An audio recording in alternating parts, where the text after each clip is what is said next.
Tomai cuidado para que ninguém vos escravize por vãs e enganosas especulações da filosofia, segundo a tradição dos homens, segundo os elementos do mundo e não segundo Cristo.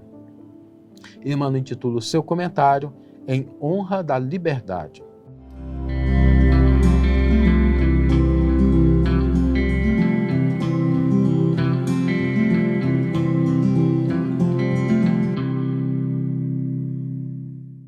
Olá, meus amigos, olá, minhas amigas, sejam todos muito bem-vindos ao programa Reflexões com Emmanuel. E no programa de hoje vamos refletir sobre um desafio que surge quando nós estamos buscando nos aproximar do Evangelho, vivenciá-lo de maneira mais intensa, compreender e praticar os ensinos do Cristo na nossa vida. Não pensemos que essa postura, que esse desejo, é algo que se concretiza de maneira fácil, de maneira simples. Existem desafios, existem problemas e muitas vezes esses problemas surgem da restrição à nossa liberdade. Liberdade de pensar, liberdade de sentir, liberdade de agir. E o Evangelho, para que seja compreendido e vivenciado, ele exige o exercício da liberdade. Jesus não trouxe a sua proposta para que ela servisse a servos constrangidos, mas sim a pessoas que no exercício da sua liberdade pudessem, de fato, se aproximar do Evangelho. Só que quando a gente pensa no exercício da liberdade, nos níveis do pensar, do agir, do sentir, nós nos esquecemos que os desafios nesse campo surgem às vezes de circunstâncias, de elementos, de pessoas que a gente nem imaginaria. Porque os maiores desafios surgem das nossas relações, sejam as relações mais próximas, sejam aquelas que temos contato com o pensamento, ideia de outras pessoas.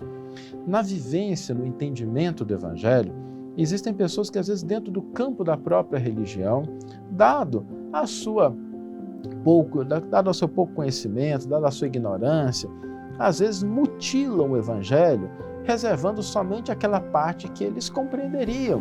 E a partir daí começam a pregoar o Evangelho de uma maneira limitada, que pode ter uma aplicação em alguns casos, mas que, quando se aplica a outros, pode se apresentar de uma maneira extremamente distanciada daquilo que é a mensagem do Cristo.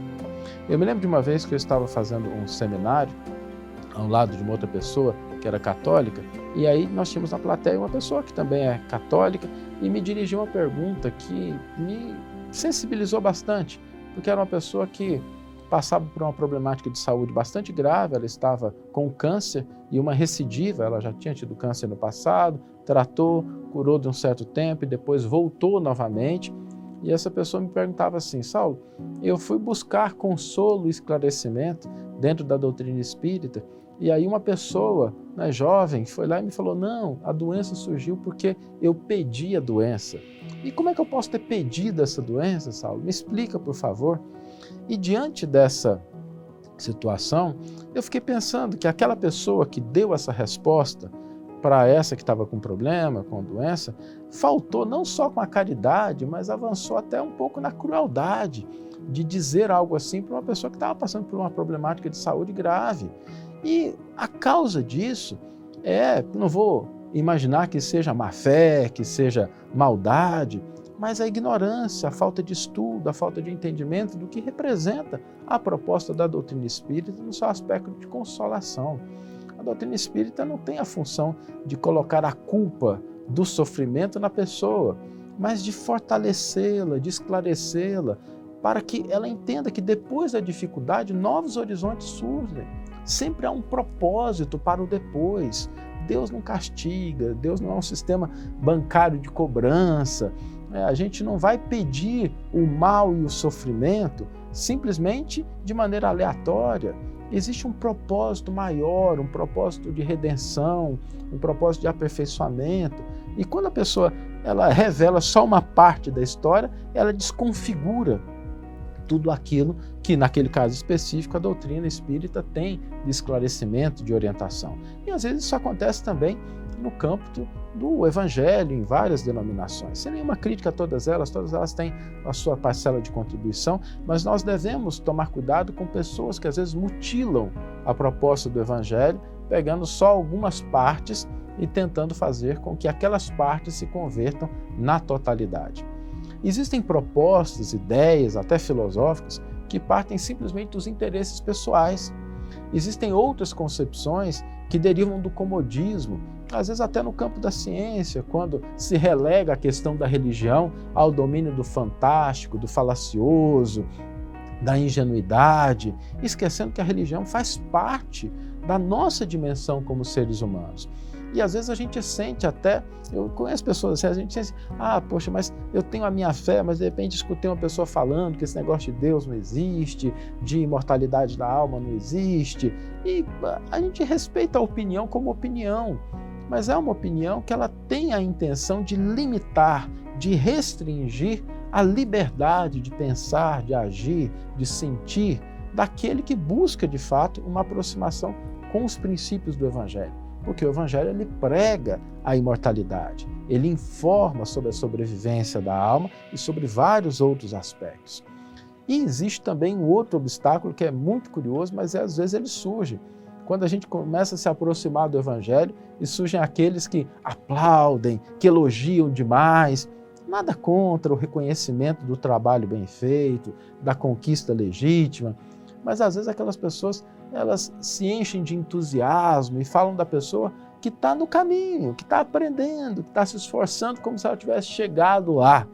Às vezes fala da pessoa, fulano é muito bom, como se fosse ciclano, aí lembra um dos grandes nomes da história. E, gente, na maioria dos casos, dentre os quais eu me incluo, nós estamos tentando ainda, lutando contra as nossas imperfeições.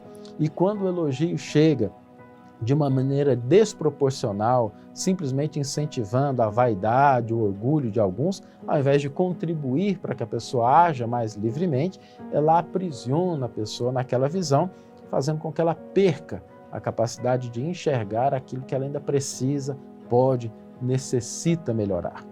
Por isso, quando nós estivermos no campo da aproximação com o Evangelho, lembremos que a liberdade de pensar, a liberdade de agir, a liberdade de sentir é um patrimônio inalienável e absolutamente necessário para que nós possamos caminhar na direção do Cristo. Não permitamos que aqueles que mutilam a religião, que trazem propostas que atendem mais aos interesses pessoais, aquelas pessoas que às vezes limitam a religião ao domínio do fantástico, ou que às vezes elogiam, que batem palmas para coisas que ainda não conquistamos, possam nos restringir, possam nos limitar. Porque toda vez que a gente abre espaço para essas limitações na nossa vida, nós nos acorrentamos, às vezes ao desânimo, às vezes ao descrédito, às vezes à dúvida, ou às vezes ao reconhecimento de virtudes que ainda não possuímos, que estamos no caminho. Então, na estrada de vivência, de aproximação com o Evangelho, do entendimento da mensagem do Cristo, que nós possamos buscar a nossa liberdade pessoal, a nossa característica de penso isso, sinto isso, vivencio dessa forma, vou buscar o Evangelho desta maneira, sem que eu vá abrir espaço para aquilo que nos limita, que nos constrange, que nos restringe. Vamos ler agora a íntegra do versículo e do comentário que inspiraram a nossa reflexão de hoje. O versículo está na carta que Paulo endereça aos Colossenses, capítulo 2, versículo 8, e nos diz: Tomai cuidado para que ninguém vos escravize por vãs e enganosas especulações da filosofia, segundo a tradição dos homens, segundo os elementos do mundo e não segundo Cristo.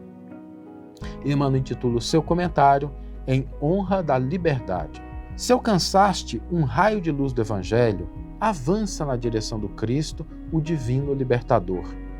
Não julgue seja fácil semelhante viagem do Espírito. Encontrarás em caminho variados apelos à indisciplina e à estagnação. Serás surpreendido a cada passo pelos sofistas da religião, pelos falsários da filosofia, pelos paranoicos da ciência e pelos dilapidadores da história, empavesados nas engenhosas criações mentais em que encarceram a própria vida, buscando atrelar-te o pensamento ao carro da argumentação falaciosa a que se alcochetam, famintos de louvor e de vassalagem. Mutilando a revelação divina, desfigurando preceitos da verdade, abusam da inteligência ou, fantasiando episódios furtados ao registro fiel do tempo, armam ciladas ou levantam castelos teóricos em que a sugestão menos digna te inclina à existência, à rebelião e ao pessimismo, à viciação e à inutilidade. Atendendo quase sempre a interesses escusos, lisonjeiam-te a incipiência, incensando-te o nome, quando não se desmandam na vaidade, aliciando-te a decisão, para que lhes engrosses o séquito de loucura. Acompanhando-os, porém, não te farás senão presa deles, fâmulo desditoso das ideias desequilibradas que emitem no temerário propósito de se anteporem ao próprio Deus. Querem escravos para os sistemas falaciosos que mentalizam, quando Jesus desejava te faças livre para a conquista da própria felicidade. Acautela-te no trato com todos os que tudo te pedem no campo da independência espiritual, limitando-te a capacidade de sentir e pensar, empreender e construir, porquanto, em nos fazendo tributários da falsa glória em que se encasulam, relegam-nos a existência a planos de subnível, quando o Cristo de Deus, tudo nos dando em amor e sabedoria, nos ampliou a emoção e o conhecimento, a iniciativa e o trabalho, convertendo-nos em filhos emancipados da criação, para que tenhamos não apenas a vida, mas a vida santificada e abundante. Uma bela página de Emmanuel, nos lembrando do exercício da liberdade de pensar, de agir, de sentir, na busca pelo Cristo a partir do ponto em que nós estamos, no próximo passo em que nós podemos dar. E o desafio para hoje é que nós exercitemos essa liberdade, que exercitemos a liberdade de pensar nos aspectos religiosos da nossa vida, de sentir a presença do Evangelho na nossa existência e de agir segundo os preceitos que o Evangelho nos ensina, a fim de que nós possamos, de fato, no exercício da liberdade legítima, buscar a felicidade real e duradoura.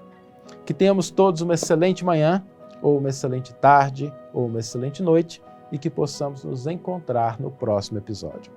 Um grande abraço e até lá.